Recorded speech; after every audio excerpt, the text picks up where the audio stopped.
नमस्कार, आप देख रहे हैं सिटी पोस्ट लाइव और मैं हूं आशुतोष। चुनावी बिगुल बज चुका है, अब महज नॉमिनेशन भी स्टार्ट होने वाला, शुरू होने वाला है। लेकिन जो महागठबंधन में अगर सीट शेयरिंग की बात करें या लोकेशन की बात करें तो ये अब तक स्पष्ट नहीं हो पाया है। 2 दिन पहले तक लग रहा था कि महागठबंधन में सारी उलझनें सुलझ गई है, लेकिन कल जीतन राम मांझी का बयान आता है, फिर तेजस्वी यादव का ट्वीट आता है, उसके बाद लगातार बिहार के सियासत में भूचाल मच गया है। महागठबंधन में सब कुछ ठीक नहीं लग रहा है और किन किन सीटों पर पेच फंसा हुआ है। तो सबसे पहले जो जिन सीटों पे पेच फंसा हुआ वो है दरभंगा का लोकसभा सीट। दरभंगा लोकसभा सीट पर पेच फंसा हुआ है। कांग्रेस हर कीमत पर चाहती है कि दरभंगा लोकसभा सीट उसके कोटे में आ जाए और वो कीर्ति आजाद को वहां से लड़ाना चाहती है, लेकिन मुकेश सहनी एक बार फिर अड़ गए हैं। पहले मुकेश सहनी ने घोषणा कर दी थी कि वो चुनाव वहां से नहीं लड़ेंगे और वो आरजेडी के लिए ये सीट छोड़ने को तैयार हैं। लेकिन जब अगर आज की लेटेस्ट अपडेट की बात करें तो मुकेश सहनी आज भी बैठक होगी तमाम महागठबंधन के नेताओं के बीच में। तेजस्वी यादव दिल्ली में डटे हुए हैं, मुकेश सहनी भी दिल्ली में हैं, उपेंद्र कुशवाहा भी दिल्ली में। हालांकि जीतन राम मांझी और अखिलेश प्रताप सिंह पटना वापस आ गए थे। जो कांग्रेस के सांसद हैं अखिलेश प्रताप सिंह, वो पटना वापस आ गए थे। लेकिन महागठबंधन के 3 आला नेता, तेजस्वी यादव बिहार के नेता प्रतिपक्ष हैं, वो भी दिल्ली में डटे हुए हैं, उपेंद्र कुशवाहा भी हैं और जीतन राम मांझी भी हैं। सीट शेयरिंग का फॉर्मूला सुलझाने के लिए बार बार बातचीत का दौर चल रहा है।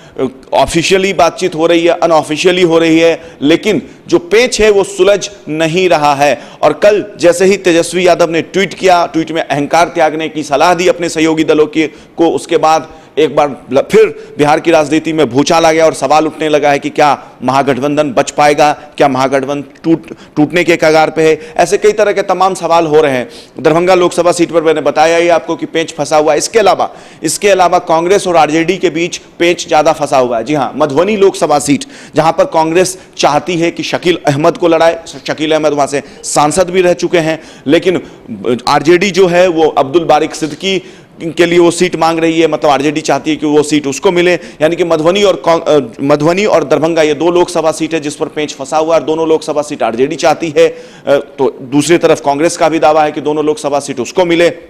इसके अलावा जो बेगूसराय सीट है, बेगूसराय सीट पर लगभग ये स्पष्ट हो गया है कि तनवीर हसन राजद के उम्मीदवार होंगे। वामपंथी दलों से बात चल रही थी महागठबंधन की, लेकिन बात बन नहीं पाई है और ये भी एक बड़ा सीट है। तनवीर हसन यहां से उम्मीदवार होंगे, लगभग अब स्पष्ट हो चुका है राजद की तरफ से। और जो सूत्रों के हवाले से खबर आ रही है उस पर तनवीर हसन के नाम पर जो राजद सुप्रीमो लालू यादव है और तेजस्वी यादव दोनों ने ही लगभग मुहर लगा दिया है। तो कई ऐसे सीट हैं जहां पे पेच फंसा हुआ है अब तक। विशेष तौर पे दरभंगा का जो सीट है वो उस पर त्रिकोणीय पेच फंसा हुआ है। मुकेश सहनी किसी कीमत पर यह सीट नहीं छोड़ना चाहते हैं। आपको सिटी पोस्ट लाइव ने बताया था कि पहले मुकेश सहनी घोषित कर चुके थे कि वो वहां से चुनाव नहीं लड़ेंगे, लेकिन आरजेडी लड़ेगी तभी दरभंगा सीट उसके लिए छोड़ेंगे। लेकिन अब मुकेश सहनी अड़ गए हैं। वहीं कीर्ति आजाद के लिए कांग्रेस इस सीट पर दावेदारी छोड़ने को तैयार नहीं है। इसके साथ साथ मधुबनी सीट भी है, उस पर भी कांग्रेस दावेदारी छोड़ने को तैयार नहीं। आज एक बार फिर महागठबंधन में बैठकों का दौर चलेगा और देर शाम तक यह स्पष्ट हो पाएगा कि क्या सब कुछ सुलझ गया है या महागठबंधन टूट के कगार पर है। कल सिटी पोस्ट लाइव ने बताया था कि मांझी की पार्टी ने एक बार फिर 5 सीटों का दावा ठोक दिया है। तो हर पार्टी अपने अपने तरीके से सीटों का दावा ठोक रही है, अपनी सीटों की संख्या बढ़ा रही है, जिससे कहीं ना कहीं कल तेजस्वी यादव परेशान हो गए थे और अहंकार त्यागने के लिए जो महागठबंधन के नेता हैं उन्होंने सलाह दे दी थी, जिसके बाद विरोधी ने भी जमकर हमला बोला था। इसके अलावा आज अखिलेश प्रताप सिंह लालू यादव से मुलाकात करने के लिए रांची के रिम्स पहुंचे हैं। आज उनकी मुलाकात होगी राजद सुप्रीमो लालू प्रसाद यादव से और फिर देख क्या बात वहां से छनकर निकलकर आती है बाहर। तो आज लगभग कुछ स्थिति स्पष्ट हो जाएगी रांची के रिम्स से कि क्या कांग्रेस की जो सारी मांगे हैं वो मान ली जाती है, क्या आम सहमति बन जाती है।